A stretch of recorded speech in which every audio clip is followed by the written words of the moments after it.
Hello, everybody. Thanks for tuning in to this week's episode of the Fast Break. I am 𝗚cie Johnson. It's late July, but we always have some Bulls thoughts, and here's what's on my mind for this episode. Let's start with the formality of Billy Donovan signing his multi-year extension. This news occurred over the weekend. Again, I want to emphasize this was a formality, and let's place this into a little bit of context. First of all, it's instructive to remember that these talks and this idea started shortly after the season ended. It had nothing to do with the New York Knicks requesting and getting denied permission to speak with Billy Donovan. And you may ask, well, why did it take so long for the contract to be signed? I was told the negotiations were smooth throughout, but obviously logistical things came into play. Billy was home in Florida for a while. Obviously the draft took priority, planning for that. Billy was in on a lot of those pre-draft workouts and giving his thoughts on personnel with the scouting department, et cetera. Then obviously free agency planning and free agency meetings took place, and then NBA Summer League, where Billy not only was in Las Vegas, but his son, Billy Donovan III, was coaching the Summer League team. So, the NBA offseason can be busy. It's now done. Billy Donovan will be the head coach of the Chicago Bulls moving forward, as we have been reporting for months. And, one thing is also instructive to remember that's been reported many, many times is how strong Billy Donovan's relationship is, not only with management, but with ownership. As far as management, though, it's been pretty well documented that Billy Donovan appreciates his input on personnel. That's something he has cited many times about how he feels like it's a partnership with 𝗵𝗺cie 𝗄𝗃𝗍𝗔 and Mark Eversley. I would actually expect that influence, or at least that voice, to grow on this new iteration of Billy Donovan's contract. One thing I would point to would be Tre Jones resigning. It's not like management didn't like Tre Jones, because they did, but Billy Donovan was a huge Tre Jones fan, and you may say it's a crowded guard room, which it always seems to be for the Chicago Bulls, but Billy Donovan got Tre Jones back, and I guarantee you he's going to play him a lot, because he likes low turnover, true point guard players, which Tre Jones is. So that's one thing to keep in mind with this Billy Donovan extension. And, I've actually seen a little bit of like surprise and frustration, which I get on some level of the fan base over this extension, because, there is a sense that both management and now the coaching staff are being rewarded with extensions for a team that's been kind of stuck in the middle.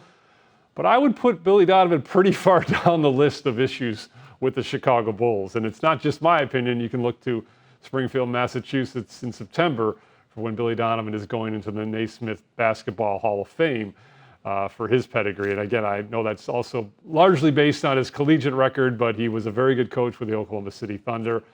And let's just look at his Bulls tenure. Obviously, it's only one playoff appearance and one playoff win, but I look largely at this as being a roster situation than a coaching situation. And again, that roster situation was looking pretty good before Lonzo Ball's knee injury.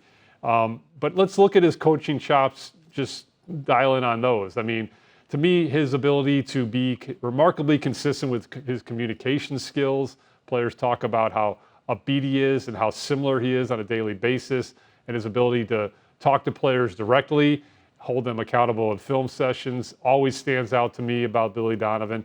And then stylistically, the ability to transform from that, first defensive-based roster that was centered on Alex Caruso and Lonzo Ball, where defense turned into offense. And they did play fast that first half of 21-22 before Lonzo Ball's knee injury. And then to slow it down and center it around, one of the better isolation mid-range players in this game's history, in DeMar DeRozan, and, go through that transformation. And now, last season, to completely change the offensive philosophy and to get that buy-in from players, to me speaks to his coaching acumen and his coaching ability and his ability to get the most out of whatever roster he is given. He's a guy that, if you look back to his Oklahoma City Thunder tenure, also, changed his play style throughout his 5 years with Oklahoma City Thunder. One thing that's been pretty consistent, particularly in his time with the Thunder, is his defensive focus. That's obviously slipped the last couple seasons with the Bulls going younger and playing faster. But as recently as the 22-23 season, the Bulls were top 5 defense in the NBA. That to me actually is probably his greatest accomplishment as a Chicago Bulls head coach, because if you look at that 22-23 roster, it's not loaded with stellar individual defensive players, but yet he got team buy-in to be 5th defensively in the NBA that year. So Billy's here, he's here to stay, and there is continuity both with management and now the coaching staff as well. All right, one person you expect to be staying, but the never-ending saga continues with Josh Giddey and his restricted free agency. I have no news updates as of this taping, which is Tuesday, July, whatever, late July. I don't have the date. You think I know the date in the offseason? But what I will tell you is some new context to place this under. Lauri Markkanen was a restricted free agent in 2021.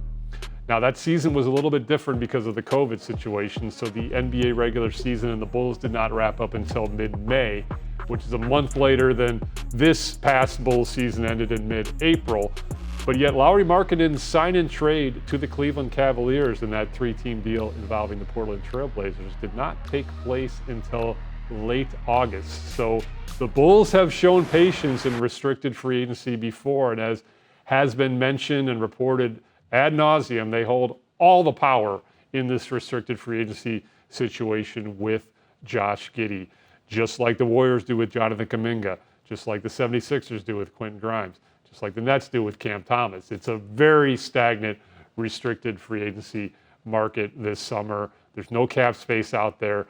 Now, the fine line that I always say the Bulls need to walk is Josh Giddey is viewed as a cornerstone piece for this next roster iteration, so you don't want to fully alienate this player, but you also want to make a team-friendly deal when you have the power that you do, and that is the gulf which both sides are at now. Now, there's been a lot of tea leaf reading.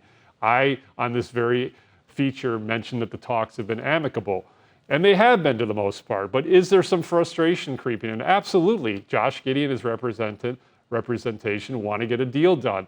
There's been some reports of the situation becoming strained. That's just the byproduct of stalled negotiations. Obviously, their camp is like, he played like an all-star the second half of the season. And that's, again, the fine line you need to walk, because you want Josh Giddey coming into training camp next season in a good frame of mind.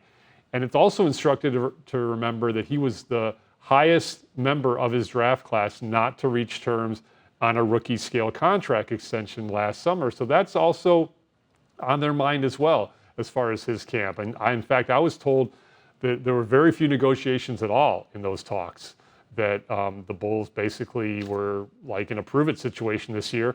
And by and large, Josh Giddey proved himself, particularly with the way he played in the second half of the season and that post-Zach LaVine trade. And I want to emphasize, management has been consistent, both publicly and privately, with their desire to bring back Josh Giddey on a long-term deal. So eventually, I do think this still will get done, but obviously you do not want bad blood or bad feelings lingering into this, particularly coming into training camp. At one point, they were about $10 million apart, 30 million to 20 million roughly ballpark. I do think the Bulls might have some wiggle room in terms of going up, but you're not going to see them get anywhere near that 30 million figure, as I've also reported before. One last thing on the Josh Giddey situation, the great Bobby Marks from ESPN keeps putting restricted free agency in some fantastic context. You should check out his tweet on this. He said, out of the 14 former first-round picks that received a qualifying offer since 2023 and then signed a contract, only Tyrese Maxey, Emmanuel Quickley, and Cam Johnson had a starting salary greater than $20 million in the first season. The takeaway from this is that Josh Giddey, if he's entertaining playing on the qualifying offer of $11.1 million, may want to think about that, because I ultimately think what will happen, this is, again, I'm not reporting this, this is my guess, educated guess as to what I think will happen. I think Josh Giddey and the Bulls eventually will find common ground on a shorter term deal, whether that's 3 years, 4 years, at a number that Josh isn't thrilled with, but puts him back in free agency when he's either 25 or 26 years old. So stay tuned on that. We'll have multiple podcasts and talking about that when that deal ultimately happens. All right, let's move on to Ayo Dosunmu. He's in the news this week because he's having his 4th annual block party at Union Park, right down the street here from the United Center, in conjunction with Chicago Bulls charities. This event has been held to honor his late friend Darius Brown. And look, Ayo's always been about giving back to the community that helped raise him. In fact, in 2023, he was honored with a very prestigious award by the NBA, the Bob Lanier Community Assist Award winner for the 2023 offseason. But why am I talking about a community service event? Well, let's place it into context, not only for Ayo Dosunmu's commitment to his hometown of Chicago and how he's always given back to this community, but also there might be some basketball reasons here. I mean, I had reported on this very segment earlier this offseason that I had heard far more chatter about Ayo Dosunmu in terms of trade market than I had about Coby White. I can tell you now that that chatter has largely died for the most part as far as late July is concerned. And I do expect Ayo Dosunmu to be back in a Bulls uniform for the next season. The Bulls did have substantive talks, I'm told, with a Western Conference playoff team earlier this offseason, well earlier, regarding Dosunmu, but the two teams could not find common ground on a trade package. And all signs for now point to Ayo Dosunmu returning. He's told me when we were out in Vegas for Summer League, he was sitting courtside, that he's ahead of schedule in his rehab from shoulder surgery. He had pointed to August for ramping up for that 5-on-5 contact. He was also over just now in Spain as part of a National Basketball Players Association gathering. He was working out with fellow NBA players and having a nice trip overseas. So look for Ayo Dosunmu to not only be back, but he's always in the rotation. You know, regardless of how many guards the Bulls have in the roster, he always finds a way into the rotation, whether he's a starter or reserve. He does project to be a reserve. The guard glut is real. It always is. So this is going to be a fluid situation. If Josh Giddey, as I expect, eventually finds common ground on a deal and is back, you got Josh Giddey, you got Coby White, you got Tre Jones, as I mentioned before, back on that 3-year deal. Ayo, Kevin Huerter, although he can slide to wing. Dalen Terry also can slide to wing. Javon Carter picked up his player option. So it's going to be a crowded guard room. And I think it'll be a fluid situation during the season in terms of, you know, potentially more having trade talks. But as of now, I'm hearing that most of that chatter surrounding Ayo Dosunmu has quieted, and I expect him to be back in a Bulls uniform. Another guy I expect to be back in a Bulls uniform, and we'll close here. Only spend a little bit of time on this, is Nikola Vucevic. He was in the news a little bit this week for some really bad aggregation. It was speculated that the Bulls could potentially be buying him out. And then that got aggregated that they're going to be buying him out imminently, and that is not happening. I can tell you unequivocally that is not happening. Not only is Nikola Vucevic coming off his best season as a Bull, but look, the Bulls would love to eventually turn his contract into some assets back, and I do think he will have trade value as we get closer to the February 2026 trade deadline. It was well documented the Bulls shopped him at the February 2025 trade deadline. They could not find common ground with any team. They had most substantive talks with the Warriors surrounding Nikola Vucevic. I've been told that interest has cooled for the most part as of at least this taping. So stay tuned on Vuce, but he will be back with the Bulls in training camp.